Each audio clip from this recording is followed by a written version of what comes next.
అమాయక చక్రవర్తి. పూర్వం అంగరాజ్యాన్ని ఒక అమాయక చక్రవర్తి పరిపాలిస్తూ ఉండేవాడు. రాజుకుండాల్సిన ఏ ఒక్క సుగుణమూ ఆయనకు లేదు. చదువు సంధ్యలు కాని, తెలివితేటలు కాని ఏమాత్రం లేవు. పైగా ప్రతి చిన్న విషయానికి మండిపడేవాడు. ఇతని మంత్రి మాత్రం మహా తెలివైనవాడు. అతనికి అపార జ్ఞాన సంపద ఉంది. ప్రజల కష్టసుఖాలను తెలుసుకుని వారికి ఏదో విధంగా సాయం చేసేవాడు.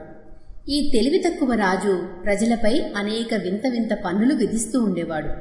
ఎవరికీ కష్టం కలగకుండా, రాజుకు కోపం రాకుండా మహామంత్రి వాటిని కొద్ది మార్పులతో ఆచరణలోకి తీసుకొచ్చేవాడు. వాటి వల్ల ప్రజలకే ఎక్కువ లాభం కలిగేటట్టు చూసేవాడు. రాజుకు తెలియకుండానే రాజ్యంలో ఏర్పడ్డ సమస్యలన్నింటినీ తానే తెలివిగా పరిష్కరించేవాడు. ఈ రాజ్యానికి పక్కనున్నది కళింగ రాజ్యం.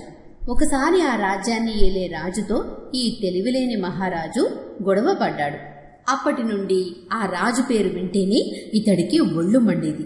మహామంత్రి ఏదో విధంగా అతన్ని సముదాయిస్తూ ఉండేవాడు. ఒకసారి రాజు మంత్రి కలిసి నది ఒడ్డున విహారం చేస్తున్నారు.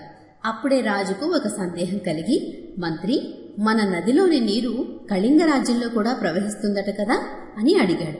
దానికి మంత్రి, అది నిజమే ప్రభు, కానీ తమరికి అనుమానం ఎందుకొచ్చింది అని అడిగితే ఆ రాజు ఏమి జవాబు చెప్పకుండా, మంత్రి, వెంటనే ఒక గోడ కట్టించి మన నదిలోని నీళ్లు వాళ్ల సరిహద్దుల్లోకి వెళ్లకుండా ఏర్పాటు చేయించు.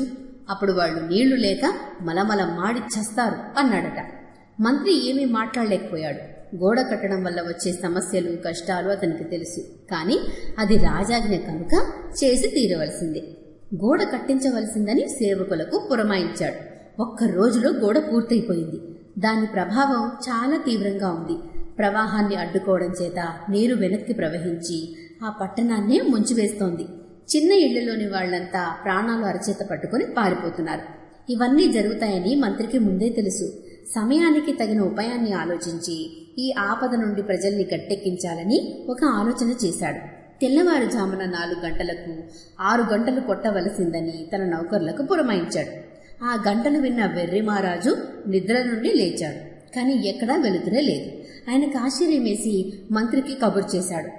వచ్చిన మంత్రిని ఆ రాజు, మహామంత్రి, 6 గంటలు కొట్టి చాలాసేపయింది, కాని వెలుగు రాలేదేమిటి అని అడిగాడట. మహారాజా, మనం పక్క దేశంలోనికి నీరు పోకుండా నదికి గోడ కట్టి ఆపు చేశాం. అందుకే ఆ రాజు సూర్యుణ్ణి మన దేశంలోకి రాకుండా ఆపు చేశాడు. ఇంకెప్పుడూ సూర్యుడు మనకు కనిపించడు. మనం పూర్తిగా చీకట్లోనే ఉండాలి. మనం వాళ్లకు నీళ్లిస్తేనే వాళ్ళు మనకు వెలుతురునిస్తారు అని మంత్రి జవాబిచ్చాడు. ఆ మూర్ఖ మహారాజుకి ఏం చేయాలో అర్థం కాలేదు. చివరకు మంత్రితో, మనం కట్టించిన గోడను వెంటనే కూలగొట్టించండి అని ఆజ్ఞ జారీ చేశాడు. ఇక ఆలస్యం లేకుండా వెంటనే గోడను కూల్చేశారు. ఆ పని పూర్తయ్యేసరికి సూర్యోదయం అయింది. అంటే అప్పుడు సరిగ్గా 6 గంటలైందనమాట. ఆ రాజు కిటికీలో నుండి ఉదయిస్తున్న సూర్యుని చూసి ఎంతో సంబరపడ్డాడు.